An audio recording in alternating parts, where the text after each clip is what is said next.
손흥민 전성기 3년차 2022-2023 시즌 개막이 5일 앞으로 다가왔습니다. 토트넘은 8월 6일 토요일 밤 11시 경기입니다. 상대는 사우스햄튼이고 홈에서 경기를 하게 됩니다. 당연히 이길 거라 예상하지만 지난 시즌을 생각하면 사우스햄튼은 토트넘에게 버거운 팀입니다. 지난 시즌 승리를 거두지 못한 4팀 중 한 팀이 바로 사우스햄튼입니다. 맨유에게 2패, 첼시에게 2패, 리버풀과 2무, 그리고 사우스햄튼에게 1무 2패의 성적을 거두면서 후반기 리그 시작 첫 단추부터 꼬이게 만들었습니다. 그때를 회상해보면 콘테 감독이 보기 싫은 선수들 보내버린 상황 포함해서 4명 보내고 2명 데려온 상황이었습니다. 양적인 전력 강화를 포기하고 질적인 전력 강화에 포커스를 맞췄습니다. 매우 위험한 도박이었습니다. 사우스햄튼전은 클루셉스키, 벤탄쿠르의 리그 데뷔전에서 패배였습니다. 그것도 3골이나 내주면서 말이죠. 다음 경기인 울버햄튼전에서도 패배를 했습니다. 한 골도 넣지 못하고 2실점 패배였습니다. 하필 공통점이 다이어가 아닌 산체스가 선발 출전이었다는 것입니다. 귀염둥이 산체스는 로마와의 프리시즌 경기에서도 최저 평점을 받으면서 전반전에 교체가 되기도 했는데 장담컨대 김민재가 산체스보다 훨씬 잘합니다. 네, 진짜 훨씬 잘해요. 다이어는 국내 팬들에겐 좋은 평가를 받지 못하지만 콘테호에서 없어서는 안 되는 주전입니다. 다이어가 출전하는 사우스햄튼전은 다를까요? 네. 또 다른 의문 부호는 전반기 원정 경기에서는 졸전 무승부였죠. 그것도 한 명 퇴장시키고도 말이죠. 하지만 지난 시즌 선발 출전한 토트넘 라인업과 이번 개막전에서 선발 출전한 토트넘 라인업은 전혀 다를 것입니다. 개막전에 아직 때가 아니다라면서 팀을 시험하겠다는 정신나간 감독이 있을까요? 네. 콘테 감독은 개막전을 결승전에 임하는 각오로 가장 강력한 선수 구성으로 나오게 될 것입니다. 특히나 홈 팬들에게 올 시즌은 다르다는 것을 보여줘야 하는 첫 단추입니다. 아스날 레전드 폴머스는 득점왕 1순위를 케인을 예상했고 영국 매체 미러는 토트넘의 3톱을 맨시티, 리버풀 다음으로 평가했습니다. 물론 맨유, 아스날, 첼시보다 높은 평가이기 때문에 인정할 수도 있겠지만 지난 시즌 손흥민, 케인으로 듀오 리그 득점만 해도 리그 전체 1위고 클루셉스키는 후반기에만 7골을 넣으면서 두 자릿수 득점은 매우 유력한데 박한 평가가 아닌가 싶습니다. 그리고 영국 텔레그래프는 득점왕 후보에 손흥민을 올리는 것까지는 좋았는데 확률이 8%에 불과하고 제주스와 동일선상에 올려놓았습니다. 아무래도 케인이 지난 시즌엔 2선에 내려와서 플레이하는 경우가 많았고 본인의 역할인 스트라이커로서의 역할에 집중하면 손흥민보다 더 많은 득점을 할 수밖에 없다는 게 전문가들의 평가입니다.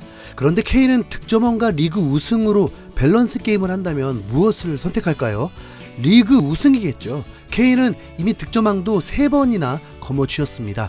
득점왕으로서는 2016-2017 시즌 29득점이 최고였고 한 시즌 가장 많은 득점은 그 다음 시즌인 2017-2018 시즌 30득점이었습니다.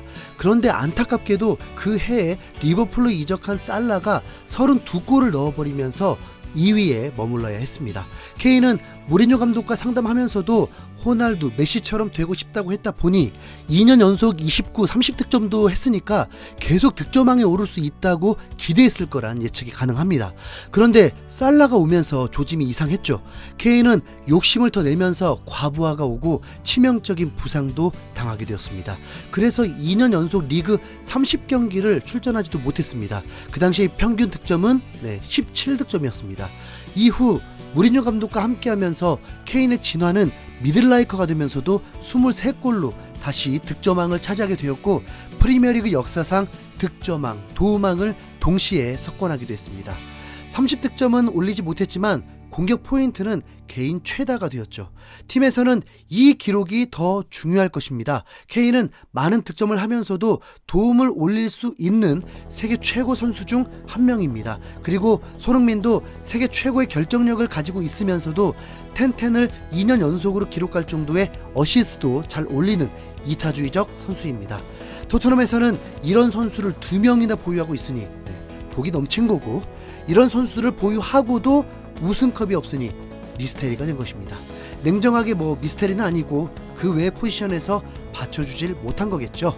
전문가들은 케인이 본인의 역할로 돌아가야 한다 하지만 케인이 미들라이커를 하면서 경기를 망친 적은 사실 거의 없었습니다.